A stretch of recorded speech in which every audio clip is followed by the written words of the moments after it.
Sinatito wonten ing praja Tambak Segara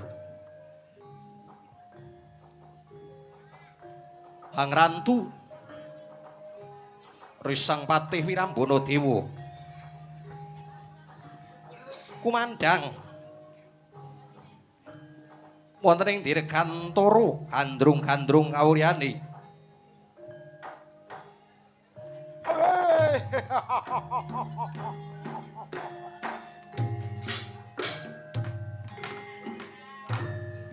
Sakjroning nggonku manjing ana saking kraton Tambak Segara nanging kawulaku kabeh ora ana bisa ayem tentrem nggonku ngratoning Tambak Segara nanging yen aku wis bisa nggarwa putra Indrawatu jajeng Rara Ireng malah Rara Ireng kok wis nyegak ana ngarsaku Rara Ireng Rara Ireng kene munggo jadar marang Kakang Rara Ireng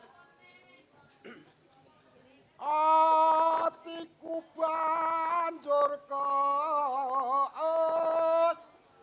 marang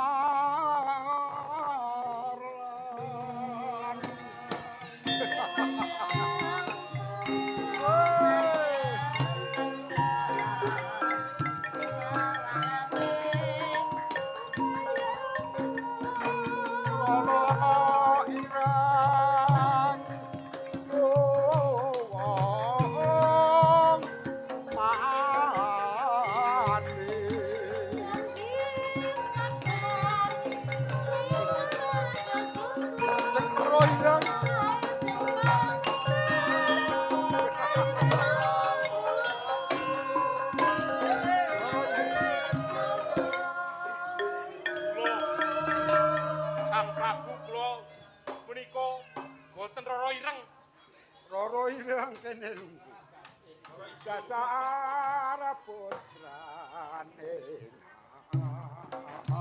Swara suling kumandhang sarane disampirke mahe jajah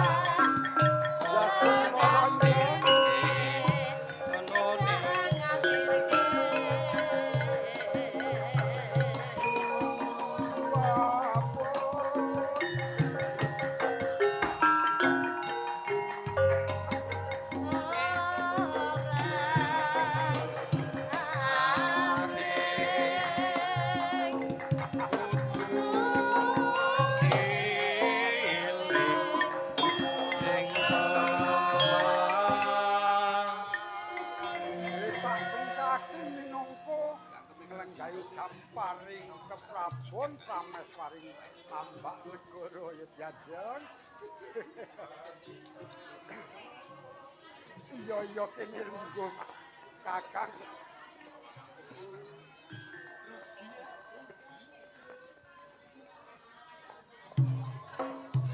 malam minggu kutha Solo pancen rame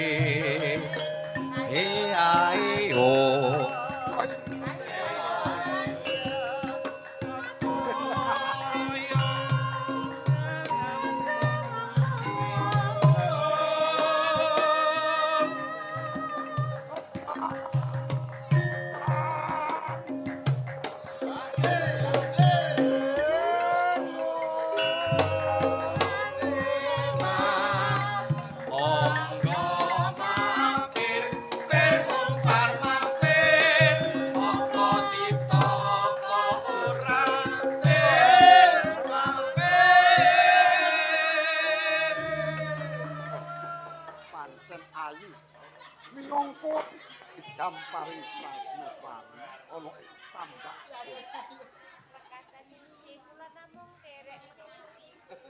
iya dasar putrane swara suling kumandhang swarane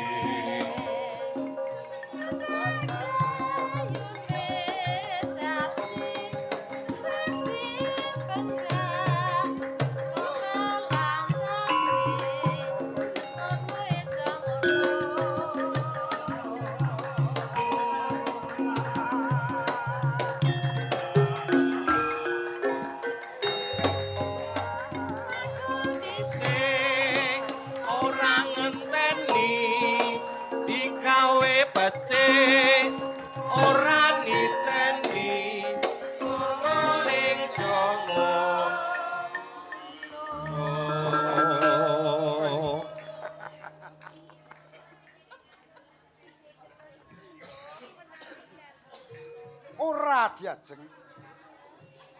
Yen tak tandra awit ngisor tekan dhuwur, kowe pantes nglenggahi damparing kraton Prameswari ing Tambak Segara.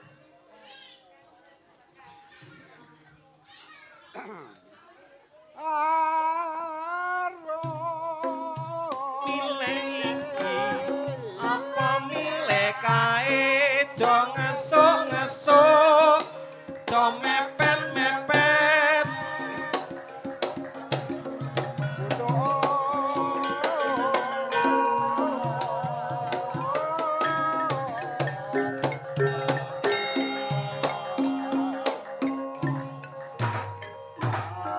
Aturipun Sang Prabu.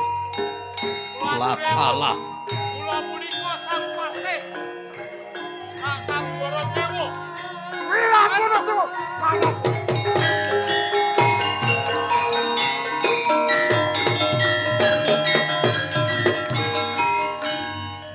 Wirabana Dewa. Paring pangandika Sang Prabu. Kowe ora imut marang ratu Gustimu. Sampun boten kaparing-paring anggen kawula matur. Ananging panjenengan menika mandhem katresnan. Mendem katresnan. Inggih. Boten mangertos menika pun ingkang Patih Wirangga Dewa. Wirambana Dewa. Nggih, leres. Kinupet Damar Mancung aja nganti tangga teparo kawula kabeh aja ngerti. Inggih. Yen tangga teparo kawula ing Tambak Segara ngerti, lingsem nggonku nglenggahi Inggih. damparing Tambak Segara. Inggih. Nur, Inggih. Monggo paring pangandika dumateng ingkang Patih.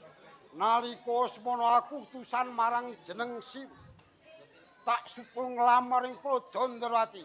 Entuk gawe apa ora? Inggih. Pareng matur Sang Prabu. Piye?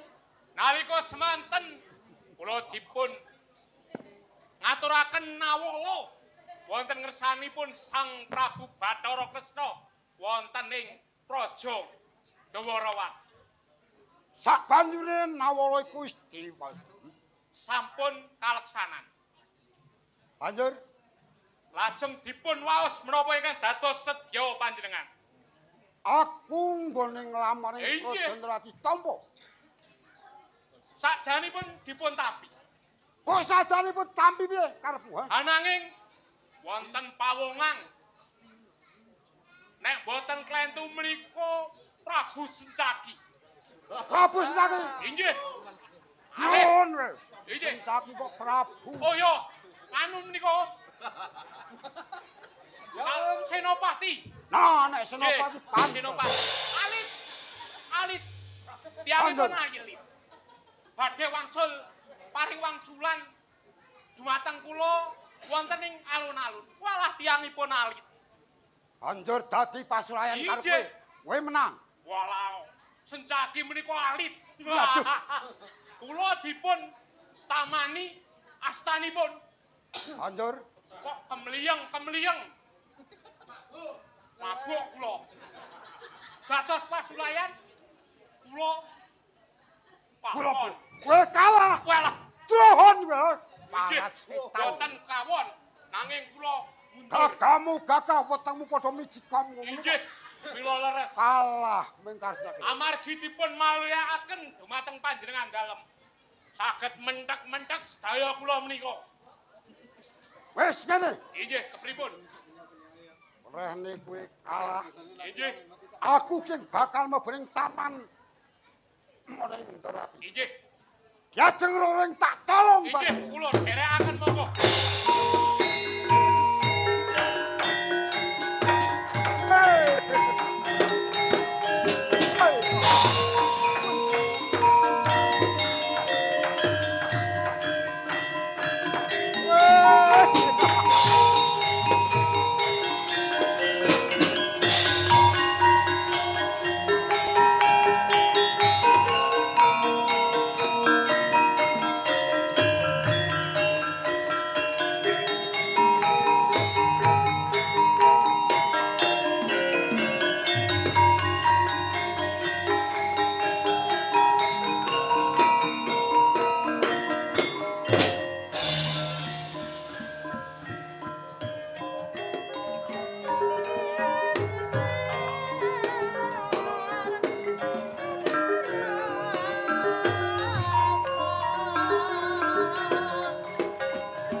sansaya talwararas sorot lintang kangku medhap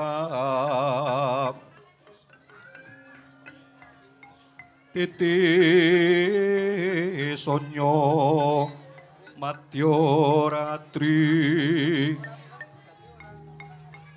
lumrang kandaning pus pito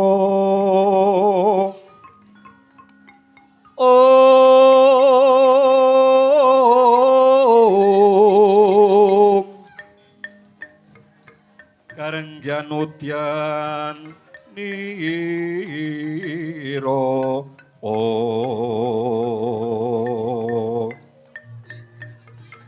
sang dwicara mrengeng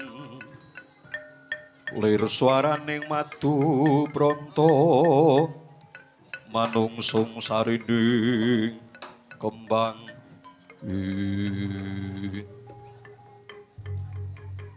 lir swaraning madu branta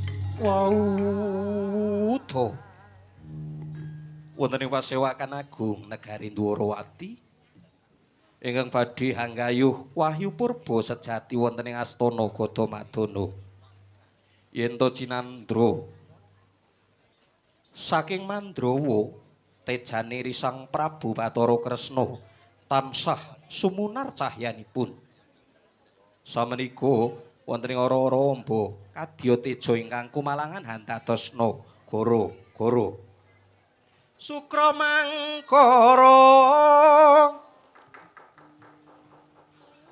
tumpak mendha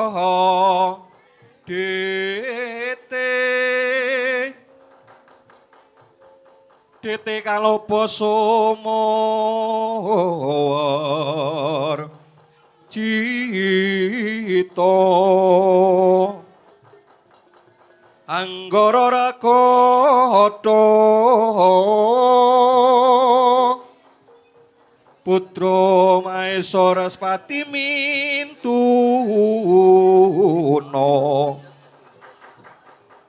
eka dwitri catur panca satsato astana wadasa ing jumangkah wonten ing ora-ora Risang Punakawan kadya alon alon alon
Ya matur nuwun iso metruk saiki.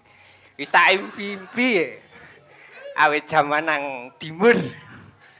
Iso ketekan metruk dalam rangka nyadranan hari gizi. Ayo tetembangan. Jaman biyen ki ya ana lagu-lagu sing apik. Slendro, Mas. Pelok, Mas, pelok. Slendro. Rada grogi metruk. Ya ngene iki. Montor cilik. Monggo, Pak.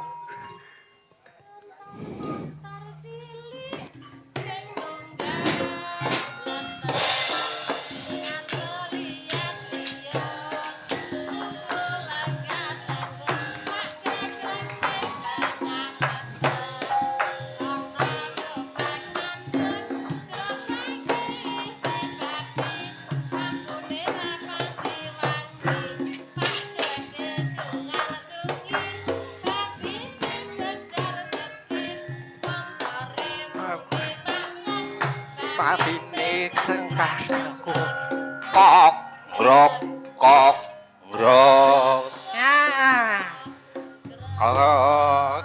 matur nuwun kaya ijeh do kelingan kabeh. Lagune kaya cara biyen ki kemen mogok ndak saru. Ya su. Monggo Bu.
Jan gembira rasane sun dijasira.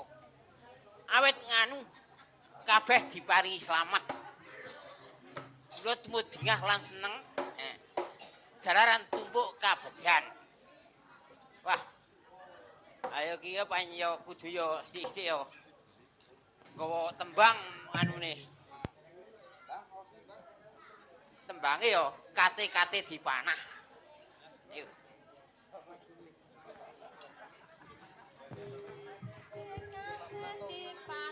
Dipanah ning isor gagah ana manuk onde-onde kok sikate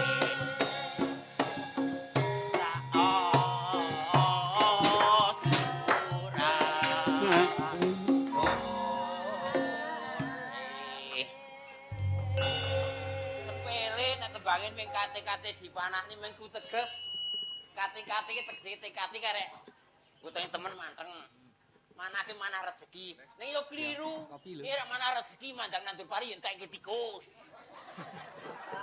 nandur jagung sang nggon sereng-ereng yo ming oleh 3 bagor najan rugi nek dang ngitung-ngitunge cara ora ngontani iki wegah walah Pak Ruwono ki iding le nandur pari jamine ora nggo bali ya muga-muga ae salebare ana kanan sing tikuseng tak sakone mau kuwasa aman pisan ya aman ya le tikuse karo rada nglongi memalane ngamuk saiki gek kenang jan. Ono-ono wae biasane. Ora dandani. Wah, gek dandan. Tak ambung lagi. Ora tambung ora.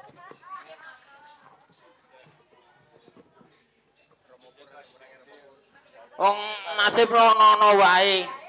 Malah Kang Ratemen Gatenge wingi cetha latihan karo aku, malah kenang kahanan jan mesake batine to. Nek kanca utawa sak keluargae pejandelalah saka kersane ngalah kok. Tak dongak-dongake sing Pak Ratemen kuwi sing nek biyen Pak Gaceng saiki Pak Ratemen wong buka golek omari. Sing wong keluarga sak ngamuk kowe muga-muga diparingi slamet. Rezekine sing akeh. Nomor 1 paring sampun nek dhuwit nomor 2 ora nehi ora apa-apa nek gak ora duwe. Nek sampean aku kudu ana. Ya tak sik dene omong kok gedhe nang karo Kang Gareng barang. Disurake mbok Brek.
Mangke mriko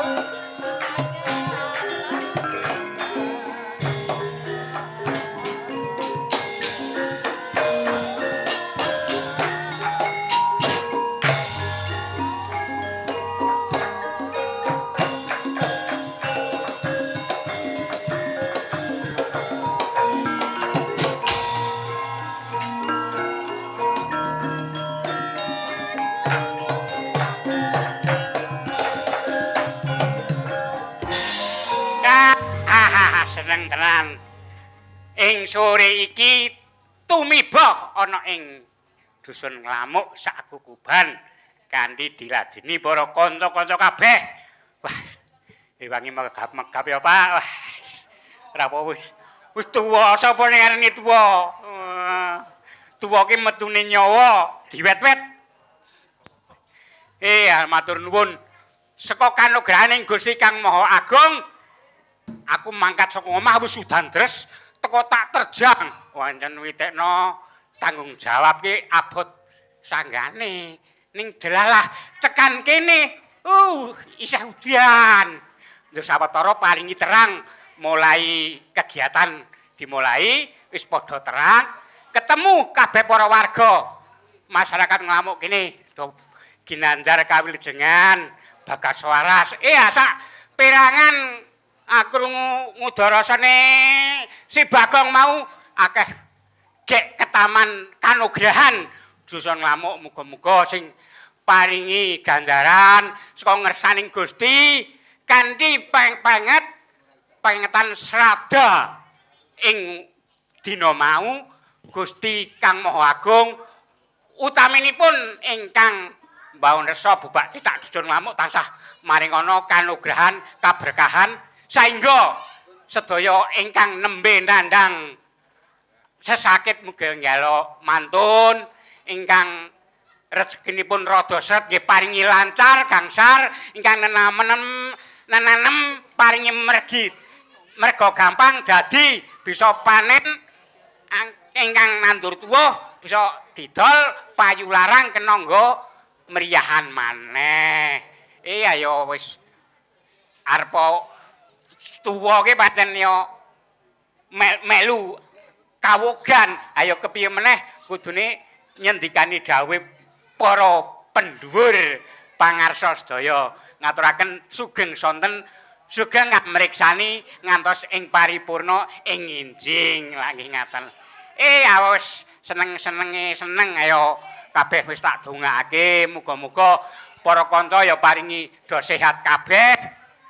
Sing makarya paring ana sukses lancar.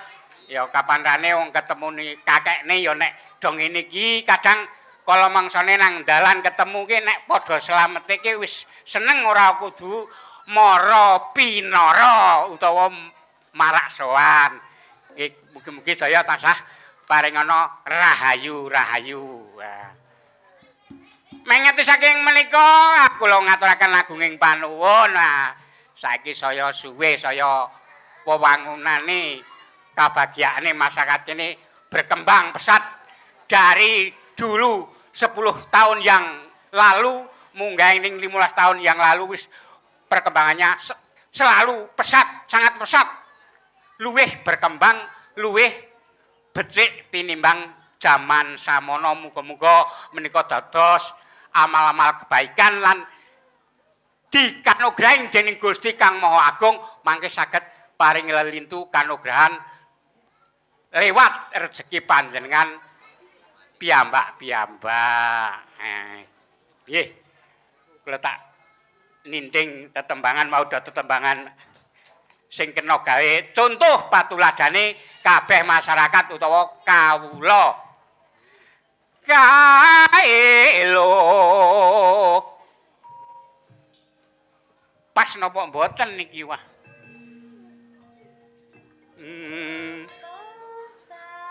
Di patuladan sutining jujur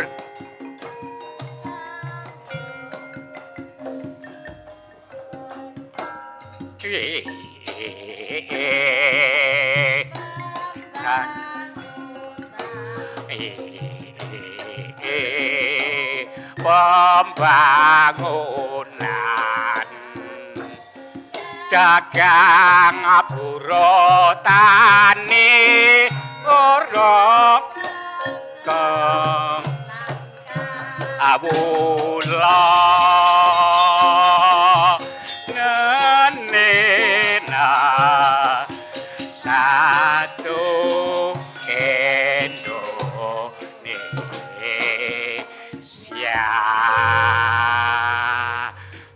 bisa mahanani bersatu Indonesia meginipun masyarakat ngelamuk sak bukuban do kadang pendelik ngopo saniki pancen anu kakang ora kepengin selera mentu nyelampar tamune jan kasihan dhewe dhewe kowe menggawe kisruh ngetak-ngetok aku jan gumun karo tas siji anane menggawe kisruh ketok nganti mendal-mendil nang kene angel metu kok jajal piye aku ki kok urung tukul untune iya wong anu medik tukule nandi lunga dukule nang kono Anggon aku wis tak sambung iki Kang wis sambung tak sambung iki tak tukoke sing murah untuk plastik disolasi apa ora ya tak lem Alteco iki Kang ora urip nek dilem Alteco ki lah aku wis jinak pancen nek men lek trubus ki disolasi heeh nyambung wit-witan piye nyadran hari gizi lho Kang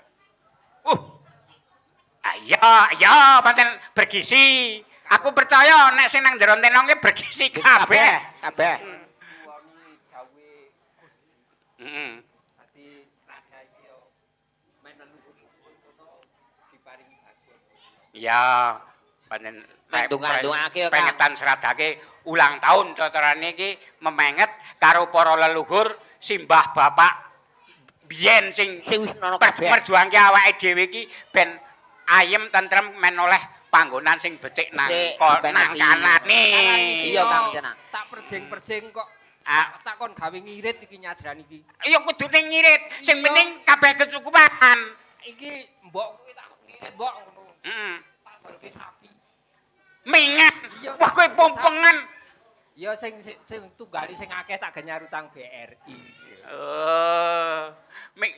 petelane sing go nyadran tak irit-irit akeh wong loro iki Wah ya kabeh ke Akeh wong mati. lara pati rejeki ke awak dhewe ki mung sadrema nampa saka kersaning Gusti kabeh. Sing paling Sing becik awak dhewe ki nampa diberkahi kabeh.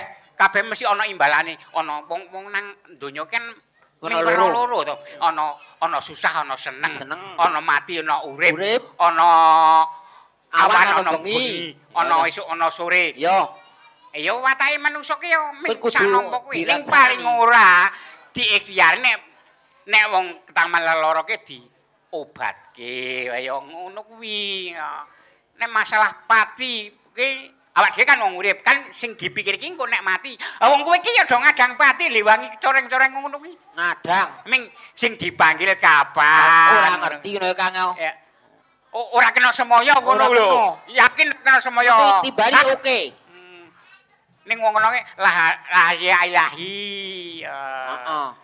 Kabeh diberkahi disyukuri. Kenyang ya Kang yo. Ngenyang nak bisa iku. Iya.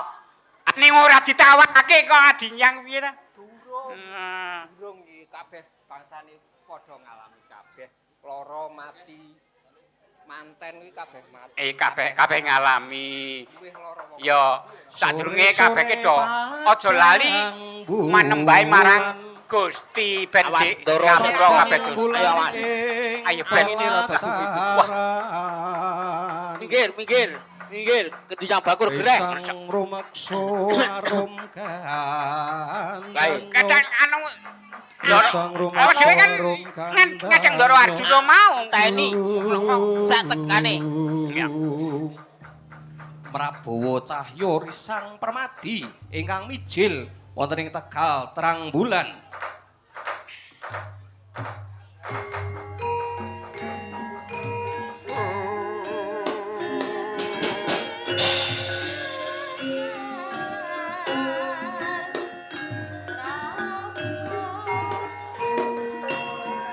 Rasane bawa menang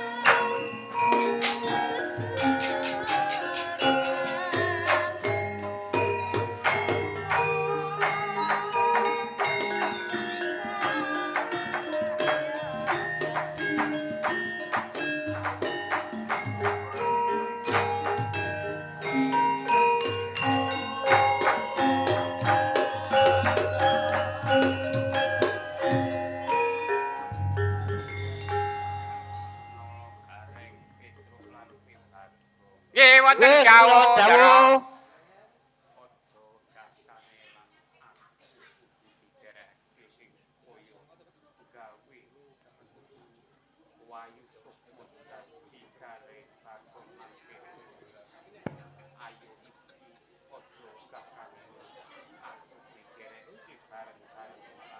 Nggih semonggo Nggih, kula monggo kula dherekaken dherekaken, Ndoro. serangan sak tindak Sang panjenengan. Yaksendra Ingkang atos-atos awit Karupa kawontenane wonten ing margi menika wonten ing ngalas gong Atos-atos, Ndoro. limpah-limpung Bego liwat atos-atos, Gaswan Ndoro. kaliwat-kaliwat.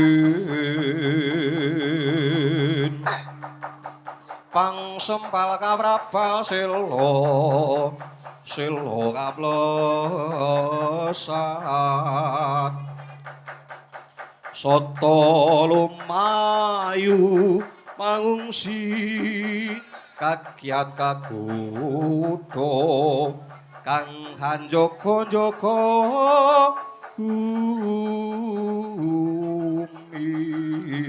mijiling risang rasekso yento cinondro kadya prau layar awuryane